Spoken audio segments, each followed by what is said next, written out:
ನಾವು ಒಂದು ಹೋರಾಟವನ್ನು ಪ್ರಾರಂಭ ಮಾಡಿದ್ದು ತಮಗೆಲ್ಲ ಗೊತ್ತಿರತಕ್ಕಂಥ ಮಾಹಿತಿಯಾಗಿದೆ. ಆ ಹೋರಾಟದ ಉದ್ದೇಶಗಳು ಏನು ಅನ್ನುವಂಥದ್ದನ್ನು ಸುದೀರ್ಘವಾಗಿ ನಾವು ಹೇಳ್ತಾ ಬಂದಿದ್ದೇವೆ. ಆ ಹೋರಾಟಕ್ಕೆ ಧರ್ಮಯುದ್ಧ ಅಂತಕ್ಕಂತಹ ಒಂದು ಹೆಸರನ್ನು ಕೂಡ ಕೊಟ್ಟಿದ್ದೇವೆ. ಇದೊಂದು ಸ್ವಾಭಿಮಾನದ ಚುನಾವಣೆ ಆಗಬೇಕು, ಸ್ವಾಭಿಮಾನದ ಮತದಾನವನ್ನು ಮಾಡಬೇಕು ಅನ್ನುವಂತಹ ಮಾತನ್ನು ಕೂಡ ನಾವು ಹೇಳಿದ್ದೇವೆ. ಈ ಸಂದರ್ಭದಲ್ಲಿ ನಾಮಪತ್ರವನ್ನು ಸಲ್ಲಿಸಿದ ನಂತರದಲ್ಲಿ ಹಿಂದಕ್ಕೆ ಪಡೆದಿದ್ದೇವೆ. ಆ ಹಿಂದಕ್ಕೆ ಪಡೆಯುವ ವಿಚಾರದಲ್ಲಿ ಎರಡೂ ಪಕ್ಷಗಳ ನಾಯಕರು ನಮ್ಮೊಂದಿಗೆ ಸುದೀರ್ಘ ಹೋರಾಟ ಪ್ರಾರಂಭ ಆದಾಗಿನಿಂದ ಸಂಪರ್ಕದಲ್ಲಿ ಇರತಕ್ಕಂಥದ್ದು ಬಹುಸಂಖ್ಯಾತರಿಗೆ ಗೊತ್ತಿದೆ. ಇಂದು ಕೂಡ ನಿನ್ನೆಯೂ ಕೂಡ BJP ಮತ್ತು ಕಾಂಗ್ರೆಸ್ ಪಕ್ಷದ ನಾಯಕರುಗಳು ನಮ್ಮನ್ನು ಸಂಪರ್ಕ ಮಾಡಿರ್ತಕ್ಕಂಥದ್ದು ಇರುತ್ತದೆ. ನಿನ್ನೆಯೂ ಕೂಡ ಮುಖ್ಯಮಂತ್ರಿಗಳು, ಮಾಜಿ ಮುಖ್ಯಮಂತ್ರಿಗಳು, ಸದ್ಯದ ಸರ್ಕಾರದ ಮುಖ್ಯಮಂತ್ರಿಗಳು ಮಾತಾಡಿದರು, ಉಪಮುಖ್ಯಮಂತ್ರಿಗಳು ಮಾತಾಡಿದರು. ಜೊತೆಗೆ ಜಿಲ್ಲಾ ಉಸ್ತುವಾರಿ ಸಚಿವರಾದ ಸಂತೋಷ್ ಲಾಡ್ ಅವರು, ಬಹಳಷ್ಟು ಭಕ್ತವರ್ಗದ ಜನ, ಮಠಾಧಿಪತಿಗಳು ಎಲ್ಲರೂ ಕೂಡ ತಮ್ಮ ತಮ್ಮ ವಿಚಾರಗಳನ್ನು ಹೇಳ್ತಾ ಬಂದಿದ್ದಾರೆ. ಎಲ್ಲರ ವಿಚಾರಗಳನ್ನು ಕೇವಲ ಕೇಳ್ತಾ ಅದಕ್ಕೆ ಉತ್ತರಗಳನ್ನು ಕೊಡ್ತಾ ಬಂದಿದ್ದೇವೆ ನಾವು. ಆದರೆ ಇಂದು ನಾಮಪತ್ರವನ್ನು ಹಿಂದೆ ತೆಗೆದುಕೊಳ್ಳಲಿಕ್ಕೆ ಕಾರಣ, ನಮ್ಮ ಗುರುಗಳು ನಮಗೆ ಒಂದು ಆದೇಶವನ್ನು ಮಾಡಿದರು. ಸದ್ಯಕ್ಕೆ ಚುನಾವಣಾ ರಂಗದಿಂದ ಈ ಒಂದು ನಾಮಿನೇಷನ್ ಫೈಲ್ ಮಾಡಿರ್ತಕ್ಕಂಥದ್ದನ್ನು ಹಿಂದೆ ಪಡೆಯುವುದು ಉತ್ತಮ ಅಂತಕ್ಕಂತಹ ಒಂದು ಮಾತನ್ನು ಹೇಳಿದ್ದಕ್ಕಾಗಿ, ಗುರುಗಳ ವಾಕ್ಯ ಪರಿಪಾಲನೆಗಾಗಿ ಈ ಒಂದು ನಾಮಪತ್ರವನ್ನು ಹಿಂದಕ್ಕೆ ಪಡೆದಿದ್ದೇನೆ. ನಾನು ಸಾರಿದ ಧರ್ಮಯುದ್ಧವನ್ನು ಮುಂದುವರಿಸ್ತೇನೆ. ಯಾವ ರೀತಿ ಧರ್ಮಯುದ್ಧ ಮುಂದುವರಿಸ್ತೇನೆ? ಹಿಂದೆ ನಾನು ಏನು ಹೇಳಿದ್ದೇನೆ, ಧರ್ಮಯುದ್ಧಕ್ಕೆ ಸಂಬಂಧಪಟ್ಟಂಗೆ ಎಲ್ಲ ನಿಯಮಗಳನ್ನು ಹೇಳಿದ್ದೇನೆ. ಚುನಾವಣೆಯಲ್ಲಿ ಸ್ಪರ್ಧಿಸುವ ಒಂದು ವಿಚಾರವನ್ನು ಬಿಟ್ಟು ಉಳಿದ ಎಲ್ಲ ನಿಯಮಗಳನ್ನು ಮುಂದುವರಿಸ್ತೇನೆ. ಈಗ ಯಾವುದಕ್ಕೆ ಸಪೋರ್ಟು ಅನ್ನೋದಕ್ಕಿಂತ ನಾವು ಹಿಂದೂ ಕೂಡ ಯಾವುದೇ ಪಕ್ಷಕ್ಕೆ ಸಪೋರ್ಟು ಅಂತಕ್ಕಂಥದ್ದನ್ನು ಹಿಂದಕ್ಕೆ ತಗೊಳ್ಳೋದು ಅನ್ನುವಂಥದ್ದನ್ನು ವಿಚಾರವನ್ನು ನಾವು ಎಲ್ಲೂ ಕೂಡ ವ್ಯಕ್ತಪಡಿಸಿಲ್ಲ. ಯಾವುದೇ ಪಕ್ಷದ ಅಭಿಮಾನಿ ಮತ್ತು ವಿರೋಧಿ ಅನ್ನುವಂಥ ವಿಚಾರವನ್ನು ನಾವು ವ್ಯಕ್ತಪಡಿಸಿಲ್ಲ.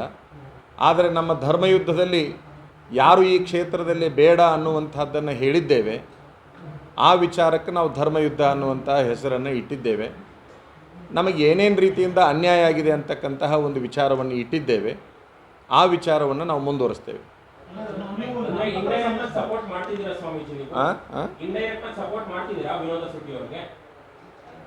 ಯಾರಿಗೆ? ಈಗ ನಮಗೂ ಸಪೋರ್ಟ್ ಮಾಡಿರಿ ಅಂತ ಎರಡೂ ಪಕ್ಷದವರು ನಮ್ಮ ಮುಂದೆ ಬೇಡಿಕೆಯನ್ನು ಇಟ್ಟಿದ್ದಾರೆ. ಆದರೆ ಈ ಹಿಂದೆ ನಮ್ಮನ್ನು ಸಪೋರ್ಟ್ ಮಾಡಿರ್ತಕ್ಕಂಥ ಬಹುಸಂಖ್ಯಾತರು ಕೂಡ ಇದ್ದಾರಲ್ಲ, ಅವರನ್ನು ಕೂಡ ಶೀಘ್ರದಲ್ಲಿ, ಈಗಾಗಲೇ ನಾನು ಬಹುಸಂಖ್ಯಾತರನ್ನು ಸಂಪರ್ಕ ಮಾಡಿದ್ದೇನೆ, ಇನ್ನೊಂದು ಸುತ್ತಿನ ಅವರು ಮಾತುಕತೆಯನ್ನು ಮಾಡಿಕೊಂಡು ನಮ್ಮ ಅಂತಿಮ ತೀರ್ಮಾನವನ್ನು ನಾವು ಮಾಡ್ತೀವಿ.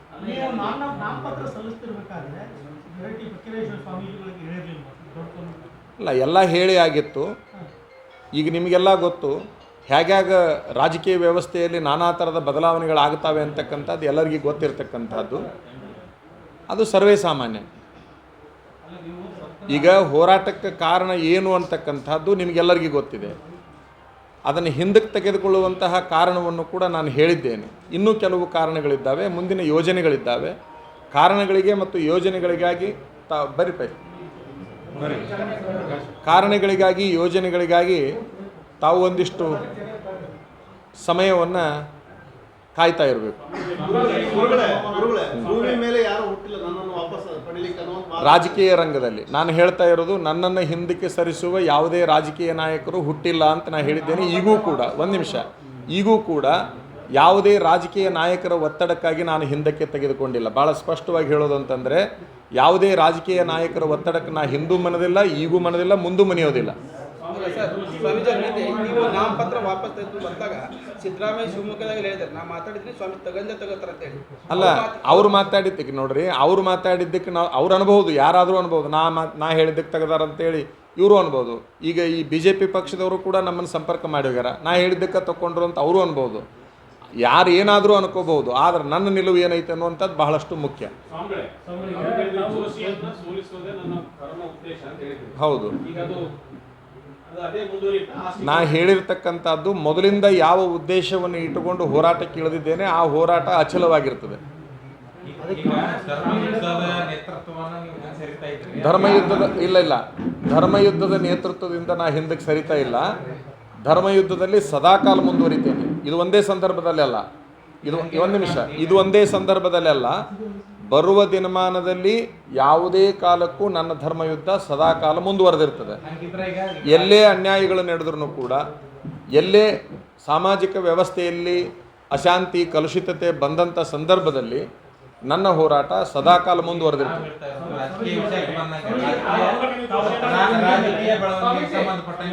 ಅಲ್ಲ, ನೀವು ಮೂರು ಮಂದಿ ಕೇಳಿದ್ರೆ ನನಗೇನು ಹೇಳಲಿಕ್ಕೆ ಆಗೋದಿಲ್ಲ. ಅದಕ್ಕಾಗಿ ನಾನು ಹೇಳಿದೆ ನಿಮಗೆ, ಧರ್ಮಯುದ್ಧ ನಂದು ಯಾವುದಕ್ಕಾಗಿ ಅನ್ನುವಂಥದ್ದನ್ನು ಕೂಡ ಕ್ಲಿಯರ್ ಮಾಡಿದ್ದೇನೆ. ಧರ್ಮಯುದ್ಧ ಏನು, ಅದರ ಉದ್ದೇಶಗಳೇನು, ಯಾಕೆ ಅನ್ನುವಂಥದ್ದನ್ನು ಸಾಕಷ್ಟು ಹೇಳಿಬಿಟ್ಟಿದ್ದೇನೆ. ಹೇಳಿದ ವಿಚಾರಗಳನ್ನು ಮರಳಿ ಹೇಳುವುದರಲ್ಲಿ ಅರ್ಥ ಇಲ್ಲ. ಆದರೆ ಮುಂದಿನ ಯೋಜನೆಗಳು ಏನು ಅನ್ನುವಂಥದ್ದಕ್ಕೆ ನಾನು ಇವತ್ತು ನಾಳೆ ಅದಕ್ಕೆ ಸಂಬಂಧಪಟ್ಟ ರೂಪರೇಷೆಗಳನ್ನು ಹಾಕ್ಕೊಂಡು ಅದಕ್ಕೆ ಏನೇನು ಪ್ರಯೋಗಗಳನ್ನು ಮಾಡಬೇಕು ಮಾಡ್ತೀನಿ.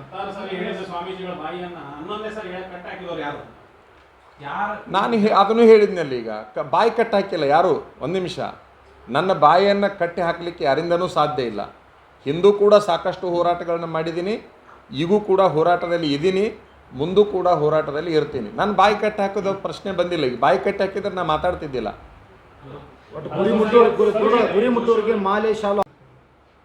ಈಗ ನನ್ನ ವಿಡ್ರಾಲ್ ಹಿಂದೆ ಯಾವ ಕಾರಣದ ಕೈಗಳು ಇಲ್ಲ, ಯಾರ ಕಾರಣಕ್ಕಾಗಿ ನಾನು ಸರಿದಿದ್ದೇನೆ ಅನ್ನುವಂಥದ್ದನ್ನು ಹೇಳಿದ ಮೇಲೆ ನಿಮ್ಗೆ ಆ ಪ್ರಶ್ನೆ ಉದ್ಭವ ಆಗಬಾರ್ದಾಗಿತ್ತು. ಈಗ ನಾನು ಯಾಕೆ ತಗೊಂಡಿನಿ ಹಿಂದಕ್ಕೆ ಅನ್ನುವಂಥದ್ದನ್ನು ಡಿಕ್ಲೇರ್ ಮಾಡಿದ ಮೇಲೆ ಮತ್ತೊಂದು ಪ್ರಶ್ನೆ ಬರುವ ಅವಶ್ಯಕತೆ ಇಲ್ಲ.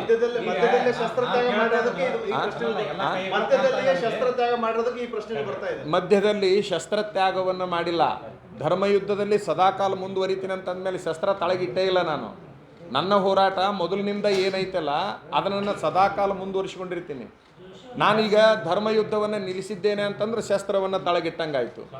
ನಾನು ಯಾವುದನ್ನು ಘೋಷಣೆ ಮಾಡಿದ್ದೇನೆ ಅದನ್ನು ಬಿಟ್ಟಿದ್ದೇನೆ ಅಂತಂದ್ರೆ ಶಸ್ತ್ರ ತಳಗಿಟ್ಟಂಗಾಯ್ತು. ಮತ್ತೆ ನೀವು ಅದನ್ನ ಕೇಳ್ತಾ ಇದ್ದೀರಿ. ನೀವು ಕೇಳಿದ್ದನ್ನು ಕೇಳಿದ್ರೆ ಅಲ್ಲ ಪ್ರೊಫೆಸರ್, ನೀವು ಕೇಳಿದ್ದನ್ನು ಕೇಳಿದ್ರೆ ಒಂದು ನಿಮಿಷ ನೀವು ಕೇಳಿದ್ದನ್ನು ಕೇಳಿದ್ರೆ ನಾ ಹೇಳಿದ್ದನ್ನು ಹೇಳ್ಬೇಕಾಗುತ್ತೆ. ನಿಮ್ ಹಿಂದೆ ಕಾಣದ ಕೈಗಳಲ್ಲ, ಎಲ್ಲ ಕಾಣುವ ಕೈಗಳ ಇದಾವ. ಇಲ್ಲಿ ನೀವು ಕಾಂಗ್ರೆಸ್ ಮುಖಂಡರ ಮನೆಯಲ್ಲಿದ್ದೀರಿ, ಕಾಂಗ್ರೆಸ್ ನಮ್ಮ ಹಿಂದೆ ಕೈ ನಾನು ಮುಗಿಸ್ತೇನೆ. ಎಲ್ಲಾ ಕೈಗಳು ನಿಮ್ ಜೊತೆಗೆ ಇರೋದು ಕಾಣ್ತಾ ಇದೆ. ಅದನ್ನ ನೀವು ಅಧಿಕೃತವಾಗಿ ನಾ ಕೈ ಹಿಂದಿದ್ದೀನಿ ಅಂತ ನೀವ್ಯಾಕೆ ಹೇಳ್ತಾ ಇಲ್ಲ ಅನ್ನೋಂಥದ್ದು ಪ್ರಶ್ನೆ. ಯಾಕಂದ್ರೆ ನೀವು ಸ್ವಾಮೀಜಿಗಳ ಆದೇಶದ ಮೇರೆಗೆ ನಾನು ಹಿಂದೆ ತಗೊಳ್ತಾ ಇದ್ದೇನೆ ಅಂದಾಗ ನಿಮ್ ಪಕ್ಕದಲ್ಲಿ ಸ್ವಾಮೀಜಿಗಳು ಇರಬೇಕಾಗಿತ್ತು. ಆದ್ರೆ ನಿಮ್ ಕೈ ಮುಖಂಡರು ಎಲ್ಲ ಇರೋದ್ರಿಂದ ನಿಮ್ ಹಿಂದೆ ಕೈನೇ ಇದೆ ಅನ್ನುವಂಥದ್ದು ಸ್ಪಷ್ಟವಾಗಿ ಕಾಣ್ತಾ ಇದೆ. ಅದನ್ನ ಸ್ಪಷ್ಟಪಡಿಸಿ ಅಂತ ಕೇಳ್ತಾ ಇದ್ದೀವಿ. ನಮ್ಮ ಹಿಂದೆ ಕೈನೂ ಇಲ್ಲ, ಕಮಲಾನೂ ಇಲ್ಲ. ನಮ್ಮದೇ ಆಗಿರ್ತಕ್ಕಂಥ ಸಿದ್ಧಾಂತಗಳು ನಮ್ಮ ಹಿಂದದಾವ. ಯಾವ ಸಿದ್ಧಾಂತ?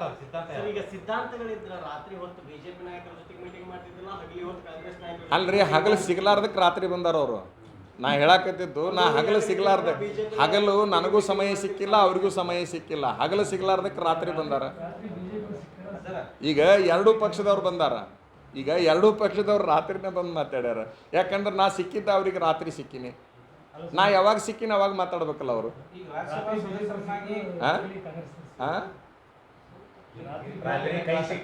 ಅಲ್ಲ, ನಿಮಗೆ ಹಗಲು ಯಾರು ಕಂಡಾರಲ್ಲ ಅವರು ಅಷ್ಟ ಒಂದು ಹಿತದೃಷ್ಟಿಯಿಂದ ನಾನು ಹೋರಾಟ ಮಾಡ್ತಾ ಇರುವಂಥ ಸಂದರ್ಭದಲ್ಲಿ ಭವಿಷ್ಯದೊಳಗೆ ಏನೇನು ಬರ್ತಾವ ಅವನ್ನೆಲ್ಲ ನಾನು ಸ್ವೀಕಾರ ಮಾಡಲೇಬೇಕು.